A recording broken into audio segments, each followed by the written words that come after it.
আসসালামু আলাইকুম প্রিয় শিক্ষার্থীবৃন্দ,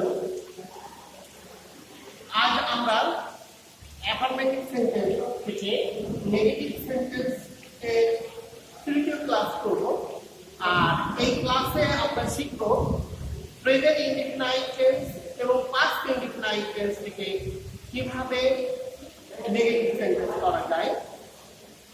আমরা এখানে কিছু উদাহরণের মাধ্যমে, কিছু এক্সাম্পলের মাধ্যমে তোমাদের এটাকে বোঝানোর চেষ্টা করেছি, যাতে তোমরা বুঝতে পারবে ইনশাআল্লাহ, এবং তোমরা রুলটাও বুঝতে পারবে যে আমরা কিভাবে প্রেজেন্ট ইনডিফিনাইট টেন্স থেকে এবং পাস্ট ইনডিফিনাইট টেন্স থেকে নেগেটিভ সেন্টেন্স থেকে। তো আমরা আসল প্রথম উদাহরণটা দেখি। I like the wet spring. আমি বসন্তকে পছন্দ করি। লাইক ভার্বের প্রেজেন্ট ফর্ম, তার মানে প্রেজেন্ট ইনডিফিনাইট টেন্স। এটাকে আমরা নেগেটিভ করেছি। দেখো, প্রেজেন্ট ইনডিফিনাইট টেন্সকে নেগেটিভ করতে হলে তোমরা জানো ডু নট বা ডাজ নট এর সাহায্য নিতে হয়। তার মানে প্রেজেন্ট ইনডিফিনাইট টেন্সের অক্সিলারি ভার্ব হচ্ছে ডু আর ডাজ। প্রেজেন্ট ইনডিফিনাইট টেন্সের অক্সিলারি ভার্ব ডু এবং ডাজ। আর নেগেটিভ করতে হলে ডু নট এবং ডাজ নট ব্যবহার করতে হয়। তারপরে আমরা কি করেছি, এই যে মূল ভাব যেটা রয়েছে, এই ভাবের লাইক এর বিপরীত শব্দ ডিসলাইক লিখেছি। তাহলে কি লিখেছি, I do not dislike the wet spring. আমি পরন্ত বিকাল অপছন্দ করি না। তার মানে কি, আমি পরন্ত বিকালকে পছন্দ করি। তার মানে আমরা আগেও বলেছি বা তোমরা আগেও জেনেছো যে প্রেজেন্ট অ্যাফার্মেটিভ সেন্টেন্স থেকে নেগেটিভ সেন্টেন্স করতে হলে আমরা অ্যাফার্মেটিভ সেন্টেন্সের অর্থটা ঠিক রেখে নেগেটিভ সেন্টেন্সে যাব। তাহলে তোমরা এবার দ্বিতীয় সেন্টেন্সটা দেখো। We remember our teachers. আমরা আমাদের শিক্ষকদের স্মরণ করি। রিমেম্বার ভার্বের প্রেজেন্ট ফর্ম। তাহলে এখানেও আমরা ডু নট ব্যবহার করব। আর রিমেম্বারের বিপরীত ওয়ার্ড মানে অপোজিট ওয়ার্ড ফরগেট। তাহলে we do not forget our teachers. আমরা আমাদের শিক্ষকদের ভুলে যাই না। তৃতীয় সেন্টেন্স দেখো, they admit that they are right. তারা স্বীকার করছে যে তারা সঠিক। তাহলে অ্যাডমিট ভার্বের present form. They do not, অ্যাডমিটের বিপরীত মানে opposite word deny. They do not deny that they are right. তারা অস্বীকার করছে না যে তারা সঠিক। তার মানে তারা স্বীকার করে দিচ্ছে যে তারা সঠিক আছে। এবার আমরা চতুর্থ সেন্টেন্সে যাই। She loves flowers. তার সে ফুল ভালোবাসে। এখানে খেয়াল করো, লাভ ভার্বের দিকে খেয়াল করো। লাভ এখানে সাবজেক্ট হচ্ছে থার্ড পারসন সিঙ্গুলার নাম্বার। আমরা জানি প্রেজেন্ট ইনডিফিনাইট টেন্সে বা সিম্পল প্রেজেন্ট টেন্সে subject third person singular number হলে ভার্বের সঙ্গে এস বা ইএস যুক্ত হয়।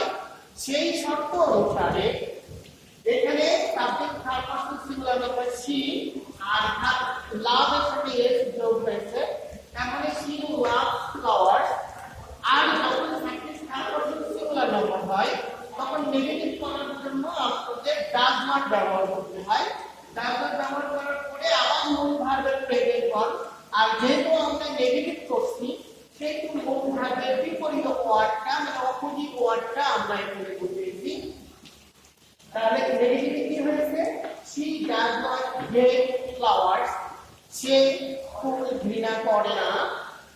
আবার পঞ্চম সেন্টেন্স দেখো, হি ওয়ানার হিজ সুপিরিয়র্স। সে তার বয়োজ্যেষ্ঠদেরকে সম্মান করে। তাহলে নেগেটিভ কি লিখলাম, he does not dishonour his superiors. সে তার বয়োজ্যেষ্ঠদের অসম্মান করে না, তার মানে সম্মান করে। প্রিয় শিক্ষার্থীবৃন্দ, তাহলে আমরা কি দেখলাম, আমরা দেখলাম প্রেজেন্ট ইনডিফিনাইট টেন্সকে যদি আমরা নেগেটিভ সেন্টেন্স করতে চাই, আমি আবার বলছি, প্রেজেন্ট ইনডিফিনাইট টেন্সকে যদি আমরা নেগেটিভ সেন্টেন্স করতে চাই, তাহলে সাবজেক্টের পরে ডু নট বা ডাজ নট বসাতে হবে। সাবজেক্টের নাম্বার ও পার্সন অনুসারে আমরা জানি সাবজেক্ট যদি থার্ড পারসন সিঙ্গুলার নাম্বার হয় তাহলে সেই ক্ষেত্রে ডাজ নট বলবে, আর অন্য সকল পার্সনের জন্য অন্য সকল সাবজেক্টের জন্য ডু নট ব্যবহার করতে হবে। তো প্রিয় শিক্ষার্থীবৃন্দ, এখানে আমরা আরেকটা জিনিস করেছি, দেখো প্রায় অধিকাংশ জায়গায় ভার্বের অপোজিট ভার্বটা ব্যবহার করেছে। ভার্বের অপোজিট ভার্বটা ব্যবহার করলে আমাদের সেন্টেন্সের অর্থের কোনো পরিবর্তন হয় না। ঠিক আছে শিক্ষার্থীবৃন্দ, তোমরা বুঝতে পেরেছো? আমি আবারও বলছি, প্রেজেন্ট ইনডিফিনাইট টেন্সকে নেগেটিভ করতে হলে সাবজেক্টের পরে ডু নট ডাজ নট বসাতে হবে, এবং যে মূল ভার্বটা থাকবে, অধিকাংশ সময় ভার্ব মাঝে মাঝে অ্যাডভার্ব বা অ্যাডজেক্টিভেরও বিপরীত ওয়ার্ড লিখতে হয়। আমরা এখানে যে সেন্টেন্সগুলো পেয়েছি সব সেন্টেন্সগুলো থেকে আমরা ভার্বের বিপরীত ভার্বটা বসিয়ে দিয়েছি, আর সেন্টেন্সের বাকি অংশে কোনো পরিবর্তন হয়নি। তাহলে কি হয়েছে?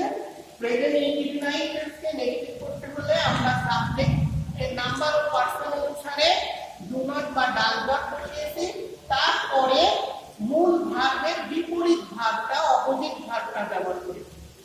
এখন আমি এই পাশে লিখেছি পাস্ট ইনডিফিনাইট টেন্সের কিছু एग्जांपल, খেয়াল করো। নাম্বার 6 এ আছে হি ওয়েন্ট দেয়ার কুইকলি, সে সেখানে দ্রুত গিয়েছিল।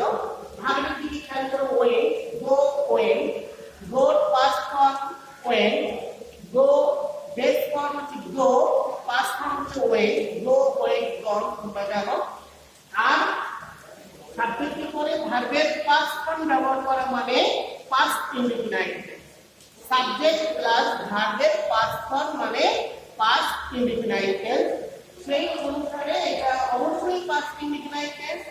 আর পাস্ট ইনডিফিনাইট টেন্সকে নেগেটিভ করতে হলে সাবজেক্টের পরে গ্রিড ডট বসাতে হবে।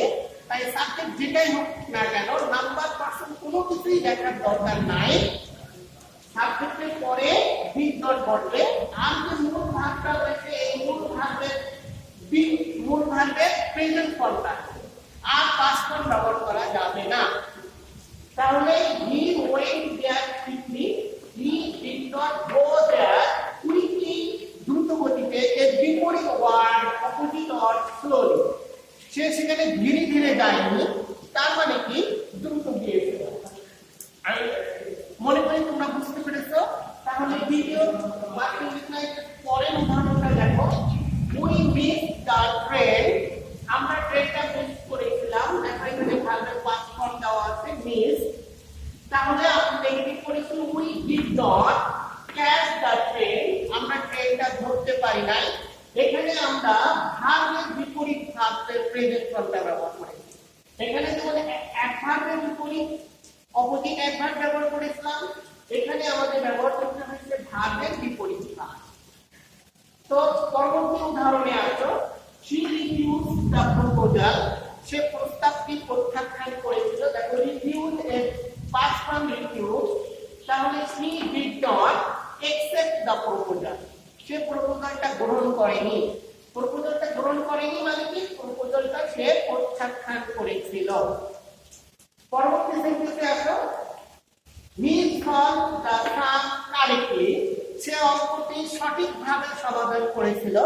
এখানে দেখো সলভ ভার্বের পাস্ট ফর্ম, তাহলে he did not solve, he did not solve ভার্বের present form, the sum correctly incorrectly, correctly adverb, অ্যাডভার্বের বিপরীত adverb opposite adverb incorrectly, he solved the sum correctly, he did not solve the sum incorrectly, সে ভুলভাবে বা অঠিকভাবে অঙ্কটি সমাধান করেনি, তার মানে সে সঠিকভাবে অঙ্কটি সমাধান করেছিল।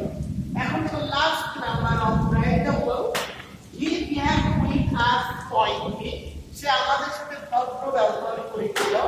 এখানে উদাহরণে এসে দেখো এক্সাম্পলে নেগেটিভ কোশ্চেন হলো বিহেভ, হ্যাভের পাস্ট ফর্ম, তাহলে হি ডিড নট, বিহেভ এর present form behave, with us politely এর বিপরীত ওয়ার্ড অপোজিট ওয়ার্ড রুডলি, ভদ্রভাবে কর্কশভাবে বা অভদ্রভাবে, সে আমাদের সাথে অভদ্র ব্যবহার করে নাই, তাহলে ভদ্র ব্যবহার করেছে।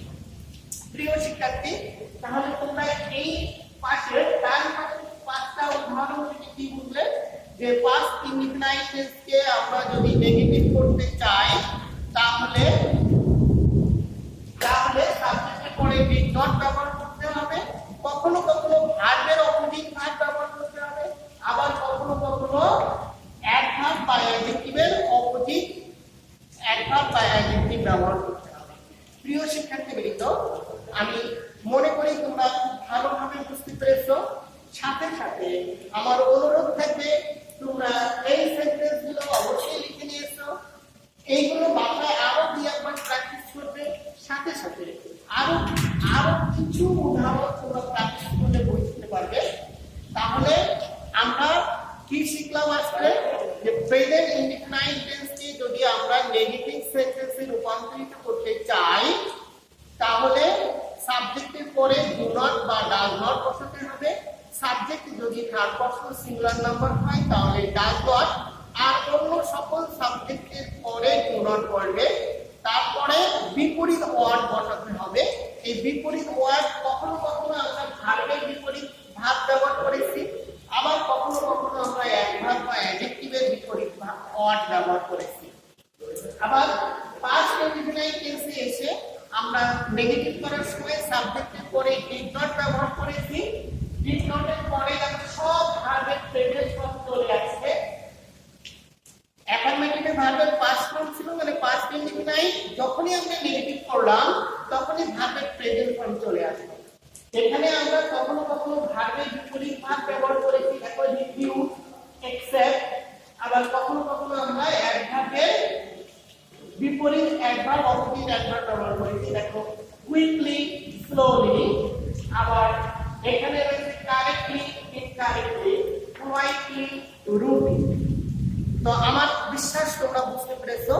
প্রিয় শিক্ষার্থীবৃন্দ, তোমরা জানো আমরা খুলনা শহরে বাস করি, আর খুলনা শহর এখন বাংলাদেশের সবচাইতে ঝুঁকিপূর্ণ করোনা পজিটিভের দিক থেকে।